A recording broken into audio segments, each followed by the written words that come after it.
Selamat eh, malam teman-teman semuanya. Sebelumnya aku ucapkan terima kasih eh, karena teman-teman masih bisa menyimak video ini.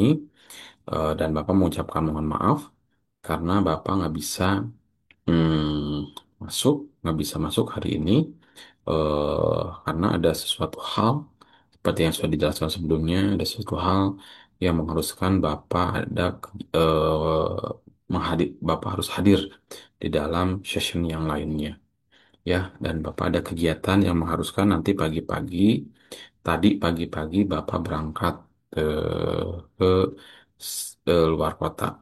Oleh karena itu, Bapak sekarang mendadak, ya, membuat video pembelajaran jam 11 malam, jam 11 lebih 10, membuat video pembelajaran yang kedua setelah yang rapat dalam aktivitas bisnis. Oleh karena itu, ini adalah video yang kedua. Mudah-mudahan teman-teman masih bisa menyimak video ini. Ini adalah pertemuan ke-9, ya, 9. Lalu tadi ada nanti ada video pertemuan ke-10 dan 11. Nah, nanti ada lagi dua pembahasan insya Allah minggu depan akan offline, ya, akan offline pembahasan eh, 12 dan 13, ya. Yang ke-14 sudah dibahas. Nah, itu materi materi yang ke apa? Materi yang ke-14, ya, materi yang ke-14 adalah yang sering dibahas, yaitu komunikasi verbal dan non verbal, ya. Nah, yang sekarang akan dibahas adalah pertemuan yang ke-9, ke-10, 10, 11-nya udah. Tinggal ke-9 nanti, Senin depan, insya Allah akan dibahas pertemuan ke-12 dan 13. Jadi kita pas, ya, akan ada jeda 1 minggu untuk mengerjakan 2 minggu sama sekarang dalam pengerjaan untuk UAS, ya, persiapan untuk UAS-nya. Oke, kita lanjut saja. Bapak akan share terkait video pembelajarannya. Mana ya ini, ya? Harusnya udah muncul. Oh,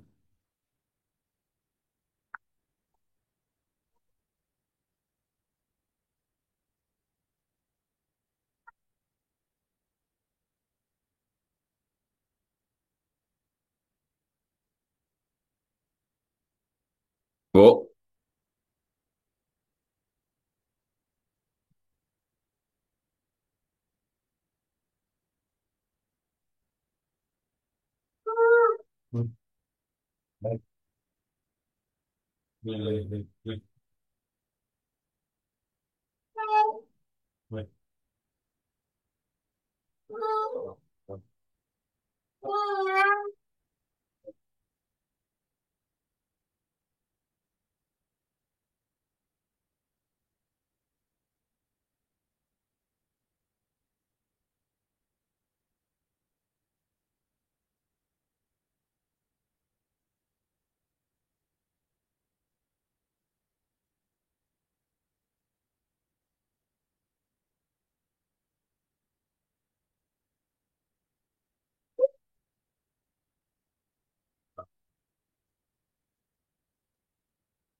Oke, kita lanjutkan kembali.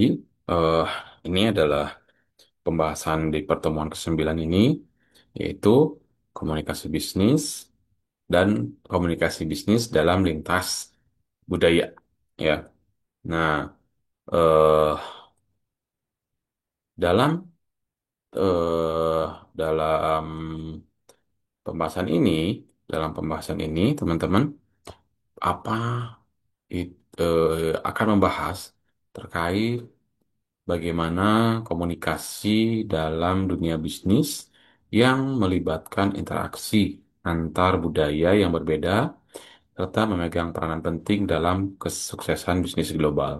Jadi, kita akan membahas terkait bagaimana komunikasi di dalam perbedaan, banyak perbedaan. Ya, kita berbicara bukan hanya pembahasannya berbeda provinsi atau daerah, tetapi bagaimana pembahasannya secara go internasionalnya. Nah, teman-teman, eh, komunikasi lintas budaya yaitu merupakan sebuah pertukaran informasi.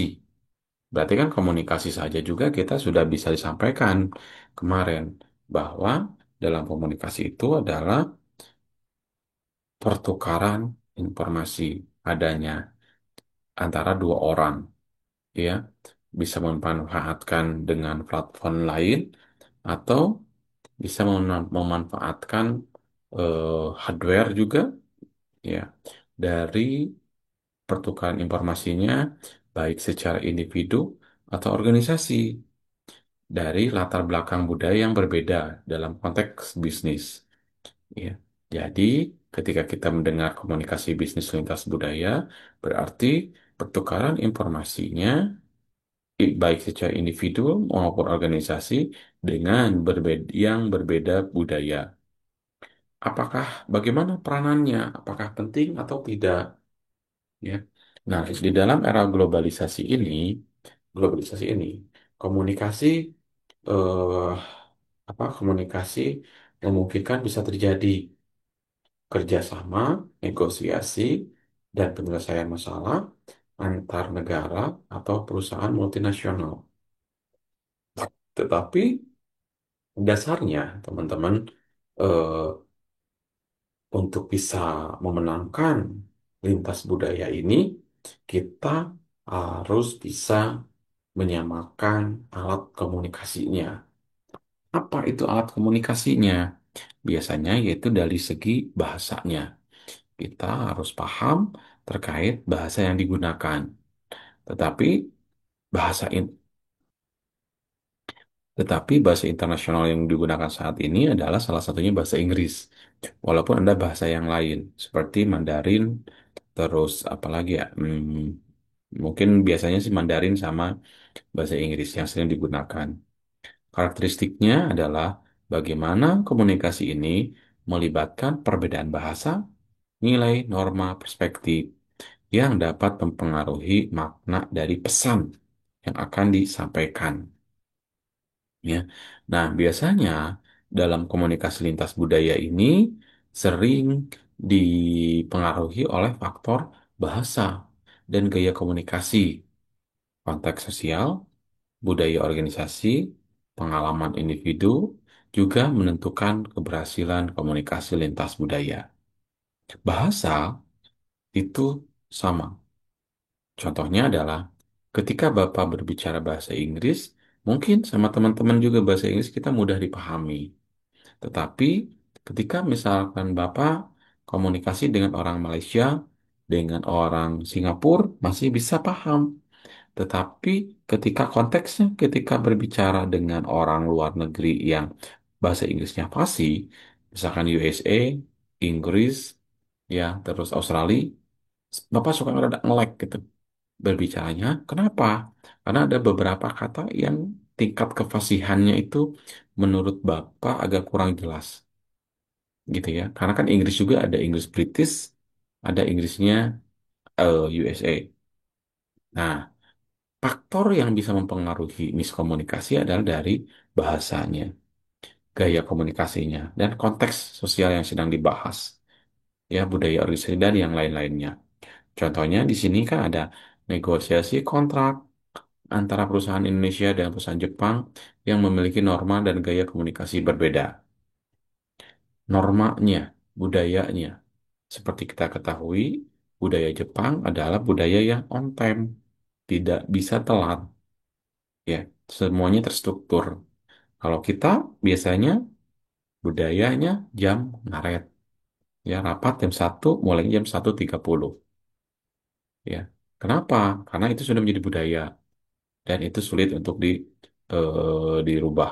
Ya, misalkan rapat dengan sebuah organisasi pimpinan tertinggi, misalkan. Kita sebagai bawahan staf datang jam 10 karena rapatnya jam 10. Maka setengah 10 atau jam 10 kurang 15 sudah di tempat. Biasanya pimpinan rapatnya datang jam 10.15, 10.30 gitu. Nah, tetapi kalau budaya Jepang yang Bapak ketahui adalah selalu on time. Ya, kenapa? Jika misalkan rekan bisnis kita datangnya tidak on time, maka dianggap tidak serius. Pentingnya komunikasi bisnis di lintas budaya ini. Secara globalisasi adalah bisnis di pasar yang semakin terbuka ini, apalagi di era ini, integrasi ini, kita harus memahami beragam budaya.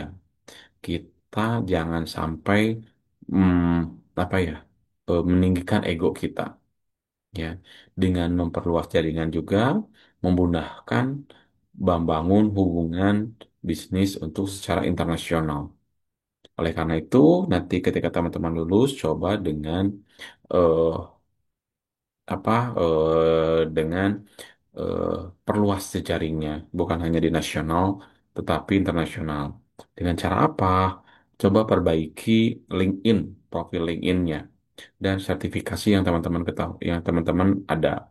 Dulu Bapak pernah ngomong ke kakak tingkat mewajibkan TOEFL, mewajibkan TOEFL. Untuk apa? Ya untuk ini saat ini tantangannya saat ini gitu. Tetapi kan ketika ada keputusan dan kebijakan nggak bisa diterima oleh semua orang, ya. Tinggal bagaimana orang-orang yang ingin berubahnya. Efisiensinya meminimalkan kesalahpahaman sehingga proses bisnis berjalan dengan lebih lancar, mencegah konflik, terus kepercayaan, dan daya saing. Bagaimana kita bisa mengikuti daya saing yang tinggi secara global, tetapi web perusahaan kita masih dalam bahasa Indonesia, misalkan. Padahal produk kita bagus, padahal profil kita bagus, tetapi profil di website kita masih dalam bahasa Indonesia, tidak bahasa Inggris, tidak bilingual. Gitu, harusnya bilingual, ada Indonesianya, ada bahasa Inggrisnya, atau bahkan ada yang 3 bahasa biasanya.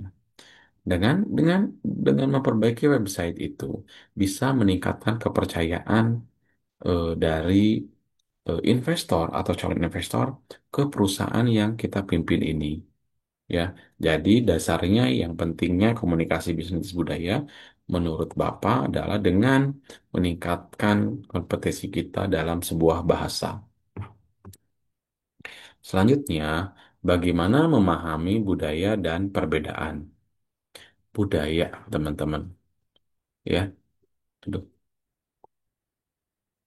ini udah budaya nih, ya. Kita budaya sekumpulan nilai, norma, kepercayaan, kebiasaan yang dimiliki kelompok masyarakat, dan itu sulit untuk dirubah, ya, sulit untuk dirubah. Nah, eh, nilai-nilai dari daerah pun sama, itu sulit untuk dirubah, ya. Jadi kelompok di sini, kelompok masyarakat di sini biasanya diklasifikasikan bisa ke dalam sebuah daerah, misalkan tingkat kabupaten, tingkat kecamatan, tingkat desa, atau bahkan suku, ya, ras biasanya. Hofstadnya bagaimana 5 budaya budaya, dimensi budaya ini adalah ada power distance, individualism versus collectivism, ada masculinity versus femininity, ada uncertainty, avoidance, long-term orientasi yang membantu memahami perbedaan budaya ini. Bagaimana pengaruhnya? Budaya mempengaruhi cara berkomunikasi, pengambilan keputusan, dan interaksi bisnis. Oleh karena itu, kita sudah tahu budaya kita itu sering jam karet. Nah, oleh karena itu, kita harus bisa menyesuaikan dan memperbaiki itu. Karena kenapa? Misalkan tadi kita ingin ketemu dengan orang Jepang tersebut yang budayanya on time, kita telat, maka bisa saja orang Jepang tersebut berpikiran bahwa kita tidak serius, gitu. Walaupun eh, walaupun apa ya? Walaupun kita serius, tetapi detailnya kurang baik ketika kita sering telat, ya. Pengaruh budaya. Lalu nilai norma, standar apa yang dianggap penting, dan perilaku yang dianggap tepat dalam budaya tertentu. Bahasa verbal, nonverbal menjadi alat komunikasi untuk meyakinkan, ya. Contohnya, budaya Asia Timur, ketegasan sering dikemas dalam secara lebih sopan dibandingkan budaya Barat yang cenderung langsung. Ya, nah, ini mengenal perbedaan budaya, verbal, nonverbal, gaya komunikasi, konsep hierarki, etika bisnis. Ini sering dibahas oleh Bapak di kelas ya. Nah, komunikasi dengan orang berbudaya asing ya. Ada strategi, bagaimana strateginya? Strategi yang efektifnya. Pelajari budaya mitra, budaya orang lain. Gunakan bahasa yang sederhana, perhatikan isyarat nonverbalnya atau body language-nya. Ya, jangan sampai eh, ketika kita sedang meeting, malah orang lain sedang berbicara di depan, kita asik bermain handphone misalkan, kita malah ketiduran, ya, dan itu mencerminkan kurang baik etikanya, ya. Bagaimana perlihatkan pertemuan pertama kita yang baik supaya dinilai baik oleh partner kita. Empati dan sensitivitas, menghargai perbedaan, berusaha memahami perspektif lain. Ketika berbeda pendapat, kita jangan egois. Kita harus bisa menghormati keputusan pimpinan kita, menghargai perbedaan dengan beberapa divisi yang di mana kita tempat bekerja, ya. Lalu kita harus menjadi seorang pendengar yang aktif. Jangan kita egois, hanya ingin didengar, tetapi kita juga harus mendengar. Bahasanya jelas, hindari slang atau bahasa yang kurang jelas, idiom, jargon yang sulit dimengerti. Jika kita mau mencontohkan, maka contohkan dengan yang mudah dipahami. Ya. Klarifikasi, jangan ragu meminta penjelasan ulang agar tidak terjadi salah paham. Ketika rapat sudah selesai, maka kita follow up kembali. Misalkan, apakah hasilnya bagaimana? Apakah hasil yang rapat tersebut apa saja? Diklarifikasi. Berarti Bapak Ibu, hasil rapat ini adalah yang pertama ini, oke betul, yang kedua ini, yang ketiga ini, yang keempat ini. Jadi poin-poin rapat ini seperti ini, ya kan? Nah, oh enggak, ini yang ini diganti, oh enggak, yang itu diganti. Jadi kita bisa mengklarifikasinya kembali. Setelah itu, dikonfirmasi pesan pas penutup. Terima kasih Bapak Ibu secara rapat hari ini dengan hasil rapatnya adalah ini supaya jelas dikonfirm kembali pesan hasil rapatnya. Biasanya dalam komunikasi lintas budaya itu terjadi hambatan-hambatannya. Hambatannya apa saja? Ada bahasa, ada persepsi atau perbedaan, stereotip atau prasangka, psikologis, norma, dan dampaknya. Jika bahasanya salah, maka akan terjemahannya juga akan salah. Seperti tadi Bapak sampaikan, ketika Bapak komunikasi dalam bahasa Inggris dengan orang Melayu, itu akan lebih bisa dimengerti. Tetapi jika Bapak berkomunikasi dengan orang Australia, Eropa, asli bahasa Inggrisnya, akan sulit dimengerti. Kenapa? Karena aksennya agak kurang, gitu. Menurut mereka bisa dipahami, tapi bagi Bapak yang awam, ketika mendengar aksen bahasa Inggris langsung, itu agak sulit dipahaminya, ya. Interpretasinya pun akan sulit. Nah, ketidaksesuaian kebiasaan atau aturan sesuai yang dapat menimbulkan ketegangan. Ini biasanya ketika tidak apa titik temunya sudah sulit ya. Untuk dampaknya, terhambatnya negosiasi, hilangnya peluang bisnis, dan rusaknya hubungan profesional. Ketika ada budaya lintas, komunikasi lintas budaya ini sulit diinterpretasi, maka yang akan terjadi adalah akan terhambatnya negosiasi, hilangnya peluang bisnis, rusaknya hubungan profesional. Karena kita tidak saling mengerti.